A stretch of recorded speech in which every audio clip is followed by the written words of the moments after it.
Welcome back my dear friends.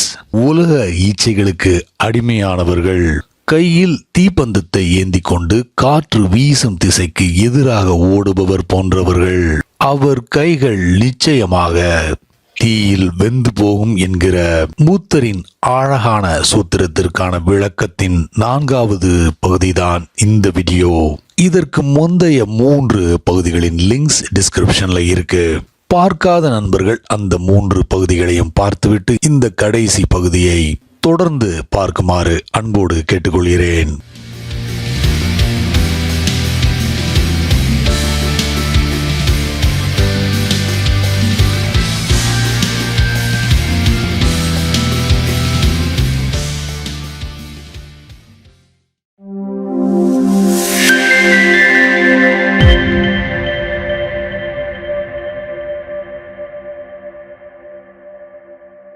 I have heard. ஒரு வயதான மனிதர் பேருந்தில் பயணம் செய்து கொண்டிருந்தார்.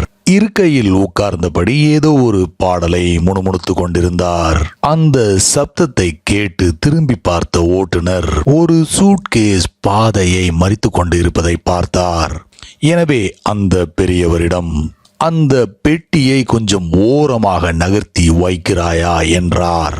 அதற்கும் அந்த பெரியவர் தன்னுடைய பாடல் முணுமுணுப்பையே பதிலாக தந்தார். எனவே கடுப்பான ஓட்டுநர் பாய்ந்து வந்து அந்த பெட்டியை எடுத்து ஜன்னல் வழியாக வெளியே தூக்கி எறிந்துவிட்டு பெரியவரை ஒரு பார்வை பார்த்தார். பின்பு சத்தமாக, இப்போது என்ன சொல்கிறீர் என்று கேட்டார். பெரியவர் அந்த ஓட்டுநரை பார்த்து ஒரு புன்முறுவல் செய்துவிட்டு தனது பாடலை வழக்கம் போல முணுமுணுத்து கொண்டே, அது என்னுடைய சூட்கேஸ் இல்லை என்று பதில் சொன்னார். எனவே once you started moving, அதாவது சக்தியானது மேல் நோக்கி பயணிக்க ஆரம்பித்தவுடன் இறப்பு கூட உங்களுடைய இறப்பு அல்ல, உடல் கூட உங்களுடைய உடல் அல்ல, மனது உங்களுடைய மனது அல்ல. நீங்கள் உங்களுடைய பாடலை முணுமுணுத்து கொண்டே இருக்கலாம். காரணம், சூட்கேஸ் உங்களுடையது அல்ல. விழிப்பு நிலையை அடைந்துவிட்ட மனிதன் எளிதாக மிக அமைதியாக இருக்கிறார். அவர் அமைதியான நிம்மதியான வாழ்க்கையை வாழ்கிறார். எனவே he dies peacefully. செக்ஷுவாலிட்டியில் வாழும் மனிதர் அமைதி இல்லாமல் வாழ்கிறார், அமைதி இல்லாமல் இறக்கிறார். It is your choice. புத்தர் ஆசைகளை பழக்க வழக்கங்களை கட்டுப்படுத்துவதற்கு அல்லது அடக்கி வைப்பதற்கு எதிரானவர். Buddha is not for repression. என்னுடைய அனுபவத்திலிருந்தும் இந்த ரிப்ரெஷன் ஒரு மனிதனுக்கு எந்த பலனும் அளிக்காது என்பதை பார்த்திருக்கிறேன். Buddha is not teaching ரிப்ரெஷன். He is simply teaching awareness. இந்த விழிப்புணர்வு அல்லது அவேர்னஸ் தான் மாற்றத்தை கொண்டு வரும். ரிப்ரெஷனை பொறுத்தவரை எல்லாமே வாழ்க்கையில் முன்பு எப்படி இருந்ததோ அப்படியே இருக்கும். ஒருவரால் ஆசையை கட்டுப்படுத்த முடியும், ஆனால் அதை வேரோடு பிடுங்கி எரிந்துவிட முடியாது. அது ஏதாவது ஒரு வழியில் வெளியில் எட்டி பார்க்கும். ஆசைகளை கட்டுப்படுத்தி கொண்ட மனிதனை மாற்றமடைந்த மனிதன் என்று சொல்ல முடியாது. He remains the same. கட்டுப்படுத்துவது மிகவும் எளிது. ஒருவரால் செக்ஸையும் கட்டுப்படுத்த முடியும். அதைத்தான் பல சாமியார்கள் செய்து கொண்டிருக்கிறார்கள். ஒரு மனிதர் சமூகத்திலிருந்து ஒதுங்கி இருக்கலாம், பெண்களை விட்டு ஓடி ஒளிந்து கொள்ளலாம், இமயமலைக்கு சென்று அங்குள்ள குகைகளில் அமர்ந்து கொண்டு நான் பிரம்மச்சரியம் அடைந்து விட்டேன் என்று நினைக்கலாம். But this is not a celibacy. இமயமலையின் குகைக்குள் உட்கார்ந்து இருந்தாலும் இங்கே இருக்கும்போது பெண்களை பற்றி நினைப்பதை விட அதிகமாக கனவு கண்டு கொண்டு இருப்பார். ஏனென்றால் பெண்களை விட்டு வெகு தூரம் வந்துவிட்டார். ஆசைகளை வேரோடு பிடுங்கி எறிவது முடியாத வேலை.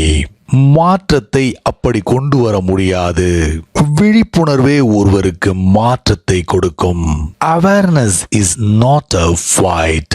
அப்படி என்றால் what is awareness? Awareness is neither accepting nor rejecting. நாம் ஏற்றுக்கொள்ளும் போது அதிகமாக இன்பங்களில் உருண்டு பிறழ்கிறோம். வேண்டாம் என்று ஒதுக்கி தள்ளும் போது ஆசைகளை அடக்குகிறோம், கட்டுப்படுத்துகிறோம். When we accept, we indulge. When we reject, we repress. புத்தர் ஏற்றுக்கொள்ளவும் செய்யாதீர்கள், ஒதுக்கி தள்ளவும் செய்யாதீர்கள். Don't accept, don't reject, just be alert, just see. ஒரு விருப்பு வெறுப்பும் இல்லாமல் பார் என்று சொன்னார்.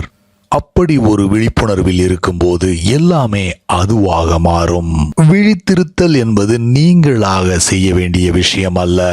விழிப்புணர்வை நீங்களாக உங்கள் மேல் திணிக்க முடியாது. When you do nothing, it is there. புத்தர் உலக இச்சைகளுக்கு அடிமையானவர்கள். தீப்பந்தத்தை கையில் ஏந்தி கொண்டு காற்று வீசும் திசைக்கு எதிராக ஓடுபவர்கள் போன்றவர்கள். அவர்கள் கைகள் நிச்சயமாக சுட்டுவிடும் என்று சொன்னார். எல்லோருடைய கைகளும் நெருப்பில் வெந்து போயிருப்பதை உங்களால் பார்க்க முடியும். ஆனால் உங்களுடைய கைகளை நீங்கள் ஒருபோதும் பார்ப்பதில்லை. அடுத்தவர்களுடைய கைகளை பார்த்து, ஆமாம், அவர்களுடைய கைகள் நெருப்பில் வெந்திருக்கின்றன, ஆனால் நான் மிகவும் கவனமாக இருப்பேன், மிகவும் புத்திசாலியாக நடந்து கொள்வேன், தீப்பந்தத்தை பிடித்துக்கொண்டு காற்றுக்கு எதிராக ஓடுவேன், எனக்கு ஒன்றும் ஆகாது என்பதை நிரூபிப்பேன் என்று சொல்லலாம். ஒருவரும் இதில் விதிவிலக்கு அல்ல. உங்கள் கைகளும் வெந்து போகும். காமம் காற்றிற்கு எதிராக ஓடுவது போன்றது. ஒருவரும் சூடு போட்டுக் கொள்ளாமல் தப்பிப்பதில்லை. ஆனால் மனிதர்கள் அடுத்தவர்களையே பார்த்து கொண்டிருக்கிறார்கள். தங்களுடைய கைகளை பார்த்த அடுத்த கணம் துறவியாக மாறுகிறார்கள். I was reading.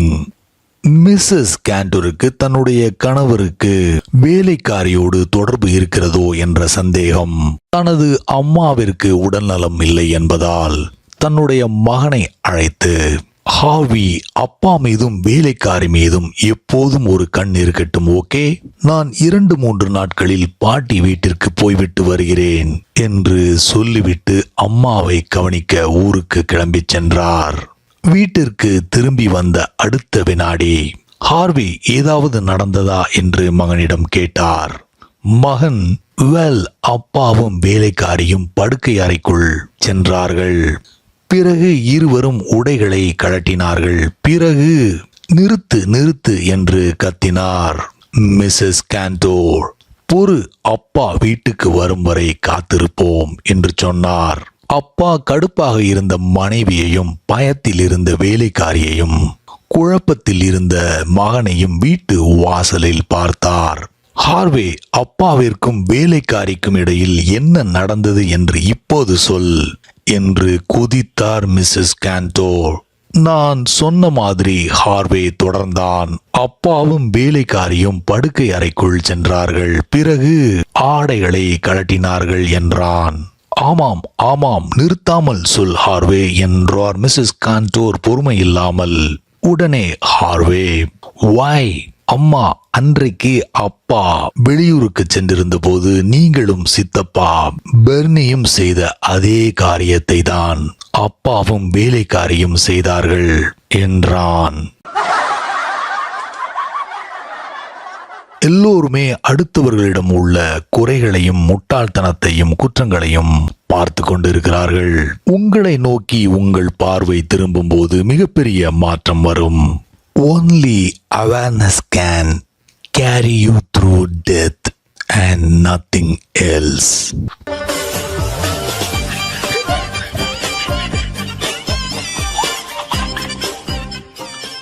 நண்பர்களே, இந்த 4வது பகுதியோட புத்தரின் அழகான 2 சூத்திரங்களுக்கான விளக்கம் முடிவடைகிறது.